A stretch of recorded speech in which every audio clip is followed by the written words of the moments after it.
Sports. It's who we are. It's what we do. It's how we roll.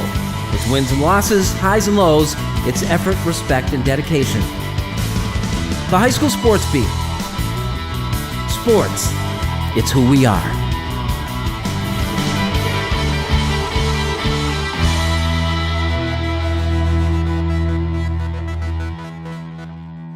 Hello everyone, and thank you for joining us on the High School Sports Beat. I'm Dave Yates. We begin our look at the best of the winter sports season in Section 5 with our opening story, brought to you by Sticky Lips Barbecue and Juke Joint. Sticky Lips Barbecue Juke Joint, New York State's largest barbecue restaurant right here in Rochester. See our menu and live music calendar at StickyLipsBBQ.com. Sticky Lips BBQ, Jefferson Road in Henrietta. The Spencerport Rangers were a team coming off a 2-win season and a string of down years. This wasn't that anymore. These Rangers were winning and winning a lot. From December, here's our story on the turnaround.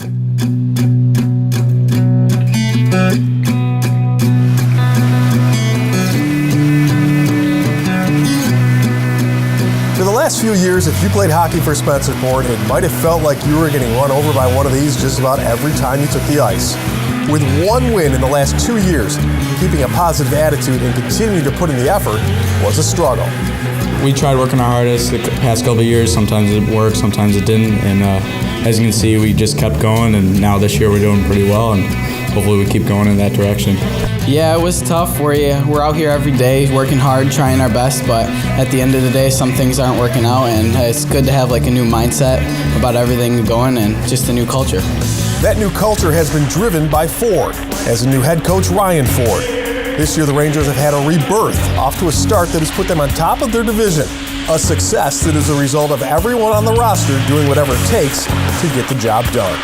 We got a bunch of moving parts. If you watch our lines, they're not always consistent. We rotate guys in and out, but I love the group we have. The boys seem to dig hard whenever they're on the ice, and we've been finding ways to squeak games out here, so we'll take it. So our culture, it's been a lot positive, and we're just, as a team, we're like together a lot, and I don't know, we're talking a lot more than last year too. Coach Ford really is helping us out a lot this year. He's teaching us all of his new tactics, reinventing the way that we played before, and he's making it a whole ton better for everyone on the team. You don't have to look too far for an example of the all-hands-on-deck attitude. The Rangers have been winning games lately with one of their regular forwards forced into goal because of an injury to their normal netminder, including a recent game against Gates Chilai. We're going through some adversity here with our goalie being injured. We throw a forward by trade in net, and he's going to run with the ball as long as we can here. But to watch the boys not crumble when we give up a couple goals and start picking each other up on the bench, and you can see the ice kind of shift, and now we got the momentum. We're running with it, and as soon as we went into overtime, I told them, we're an overtime team. We've been here before. We're going to get this one, and luckily we did. When Ford first took over the reins, he knew instantly this group was ready for bigger and better things. It helps that assistant coach Brian Fideli has been with the program for a while and helped with the transition, although there are moments. Still a little nerve-wracking at times. Coach Fideli has been a major help in that. He knows all these kids. He's his son's on the team, so he's known them forever. But he also comes with a bunch of coaching experience. So the fact to have him on board and kind of be able to bounce ideas off him, and he can tell me what's worked in the past and what hasn't, I think it's been a great fit between the two of us. From day one, when I first met the kids, I could tell they were ready for a good season. Not to say they weren't in the past, but there was something about this year that as soon as the puck dropped, these kids were ready to start working. So the boys really rallied around the coaching change. We really tightened up as a group, and as you can see in practice, we're live out there, positive, and really ready to go. We're looking forward to the rest of the season. After struggling through the majority of their high school careers, these Rangers are finally seeing their hard work and dedication pay off. And for the seniors especially, it makes for a year to remember. Nice save.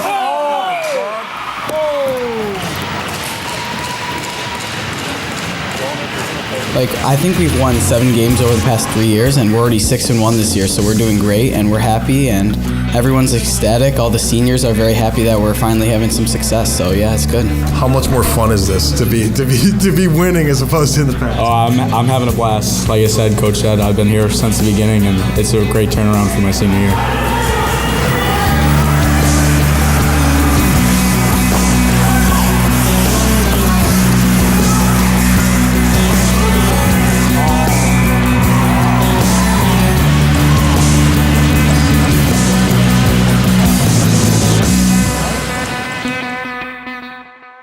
The Rangers made it to the Class B championship game where they lost to Webster Thomas.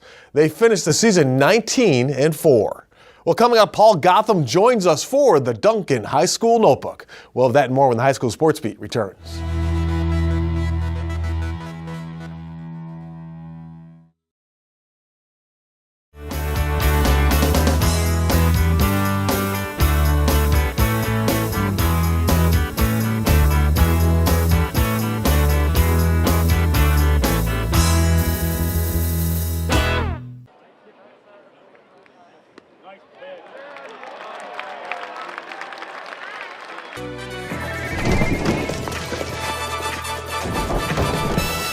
Get 2 for $2 egg and cheese wraps, 2 for $4 bagels with cream cheese spread, and 2 for $5 bacon, egg, and cheese croissants with Dunkin' Go-Tos. America runs on Dunkin'.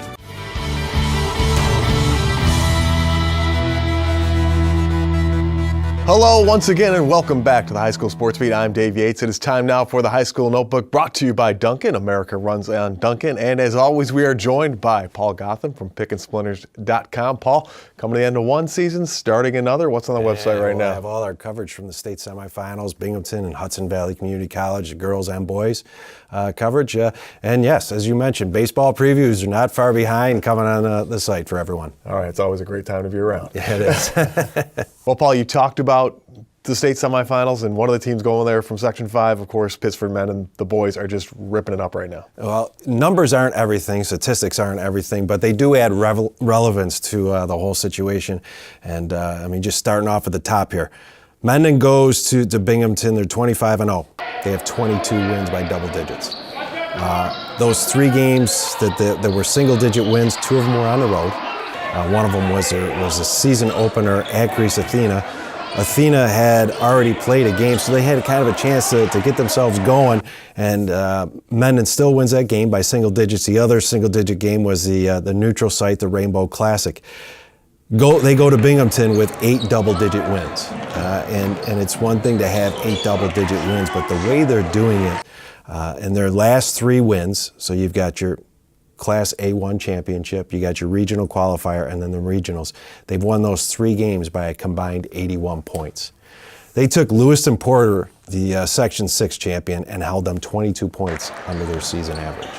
And their offense, we've been talking about their offense all year because you have the 4 kids averaging the double digits per game. Jacob Shatters, Michael Harrington, Dan Cook, and Connor Kraft are all averaging double digits a game. So 80 points a game. They're 4th in Section 5 with points per game scored, but they're also in the top 20 in defense, and that's been sort of ignored over the course of the year just because you get so caught up in the numbers and what they can do offensively. But you look at them, so we've talked before about how difficult it is to beat a team 3 times in 1 year. They did it in back-to-back games, in elimination games, Athena and Sutherland. They took Athena, they beat Athena the first game of the year by 4 points. Next time they beat them by 22 points. Next time they beat them by 28 points. Pittsford-Sutherland, first time they played, they beat them by 4 points. Then it was 16, then it was 19. The numbers tell you that they're widening the gap. When their opponents should probably try and crunch them a little bit, they're widening the gap, and they're just such a difficult team to hold in check, and it's proving itself out this year. Let's go to the other semifinals, the girls, and talk about the Mendon girls. They're on their way as well. The Mendon, it's funny. They might have to put together a media event during the week here to have everybody in.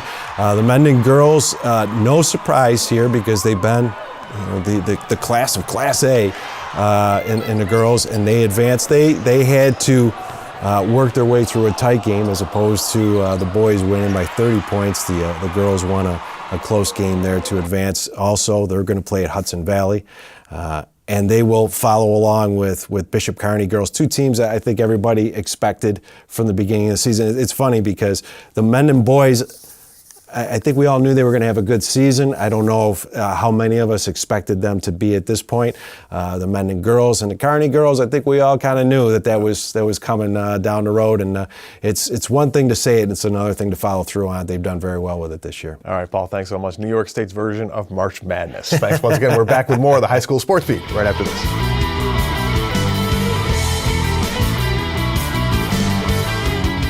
Coming up next, the Making the Grade nominee with Kyle O'Gara, and later a look back at two brothers who found a chosen place. We'll have that story when the High School Sports Beat continues.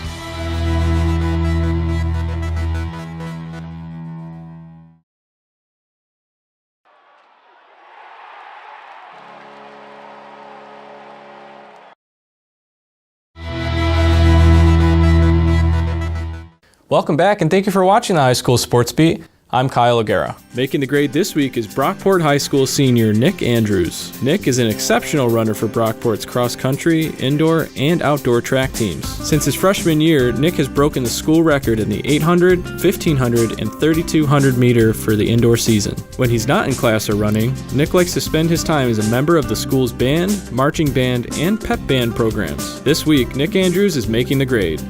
If you have a student in mind for our Making the Grade segment, we want your nominations. Send them into info@classywolf.com. And now here's Dave with the McArdle Section 5 Spotlight. Thanks, Kyle. Here are some of the athletes, teams, and coaches making news in this week's Section 5 Spotlight, brought to you by McArdle's in Fairport. Come home to McArdle's.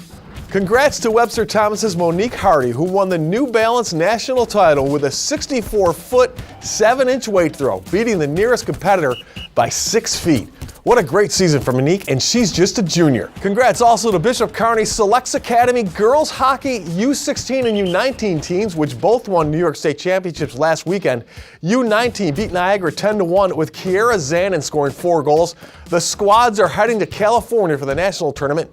The Newark girls bowling team capped their Section 5 title season with a second-place finish at States. Great job this year by the Reds. And finally, former Rush Henrietta track standout Lene Tava-Thomas finished her first season at USC with a 4th-place finish in the 200-meter at the NCAA Indoor Track and Field National Championships. Well, coming up next, brothers reunited and wrestling together in Canandaigua. We'll have that story when the High School Sports Beat continues.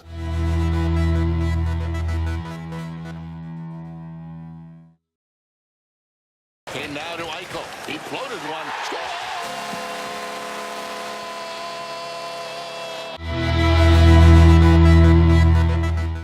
Welcome back, and thanks for joining us on the High School Sports Beat. I'm Dave Yates. This segment of the High School Sports Beat brought to you by the Injury Free Coalition and our friends at Leo's Bakery and Deli. Please remember to always wear your seatbelt in the front and back seats, and to focus only on driving when behind the wheel of a car. This message courtesy of the Injury Free Coalition for Kids Smart Teen Driving Program and our friends at Leo's Bakery and Deli. We were proud to share the story of Othman and Muhammad Damlahki this January. Theirs is a story of survival and perseverance, of narrow escapes and amazing discoveries, of 2 young men and the lives they are creating. But most of all, theirs is a story of family, of love, and how the human spirit is stronger than bombs and hatred.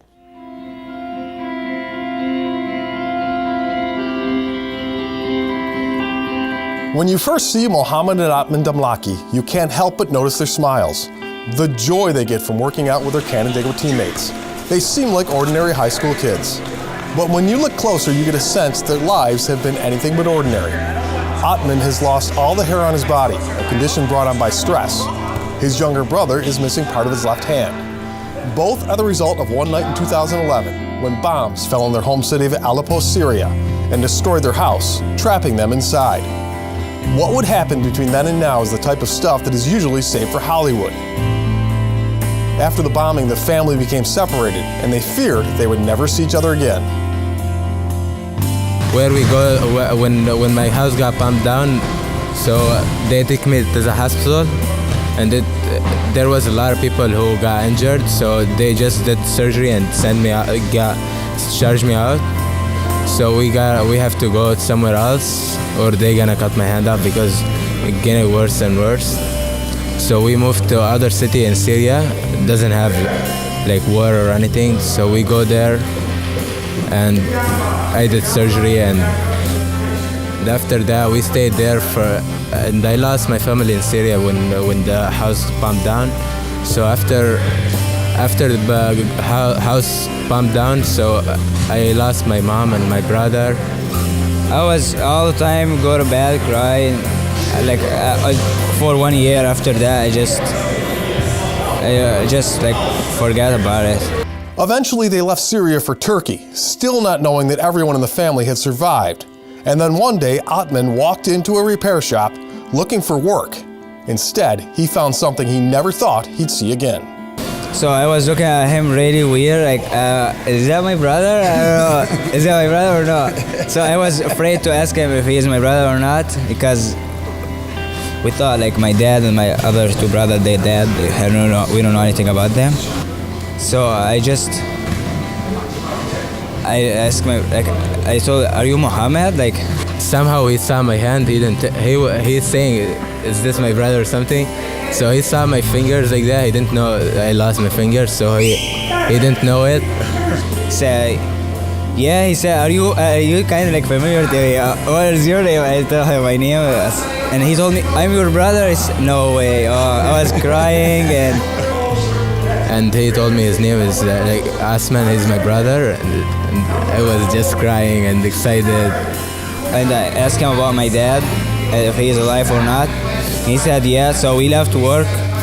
I thought for 2 years I didn't think about them because I thought they're all dead and we couldn't find them for a long time. And I found them. It was really exciting. Oh my God, I was like, I really wants like hug him, kiss him. I was really like miss my dad a lot. Then I find him. That's how we get together back, and my mom met him. We got back together, and we stay. After that, my dad, we take my mom to where my dad lives, where we lives, and he saw my mom, and he just was crying. They had survived a bombing, had been beaten while they sold bread on the streets to try and make money, and finally they made it to America, and eventually Canandaigua, where they would join the wrestling team. Their addition has been a boost, and not just for them. Having him on the team is really, for me, it's been enlightening and fun as far as kind of like almost like rejuvenating me again, in the sense that having two kids that really appreciate the opportunity, you know. And sometimes kids don't always realize the opportunity they have, and they take some opportunities for granted. And these guys just been such a bright light in that regard. Their impact is being felt by their fellow wrestlers as well. Yeah, it makes you just think of, wow, like I've never gone through any of that, and I should be grateful for what I have. And if they're happy and they've gone through all that, I mean, how can I complain? But really, having those guys in the team makes kids realize, that really doesn't matter. What's so important is, or what matters the most, is the opportunity to be on the team and the process of working together and going to tournaments and having those experiences, together. Ozzy or Athman, he's just got such a big heart, and Mohammed has just the funnest, craziest, sense of humor, and. They don't take things too seriously. Right. Funny things like first match, Ozzy said, "Coach, you think I'll need to shave?" They make light of it all. I really like Canandaigua a lot. I made a lot of friends here in Canandaigua, and I really like to wrestling. And my coach, he's really good. And he teach me all the moves. I do know like most of the moves, but not all of them. I try really hard. So what is it that can keep people going to get through struggles like these? The strength of family. There's so much love in that family. So much. They're all so important to each other, and kids go through tough times, but we all need that support from your mom and dad and from your grandparents. And some kids don't have as much of that, and so they're fortunate in that area. Although they went through a really difficult situation, I think their family closeness and love for each other has made them, I think, kind of who they are, you know. And now that they're here, they know why Canandaigua is the chosen spot. I really think here, especially here in Canandaigua, in like United States, here in America, like I think I couldn't really like describe it, but I think like it's heaven.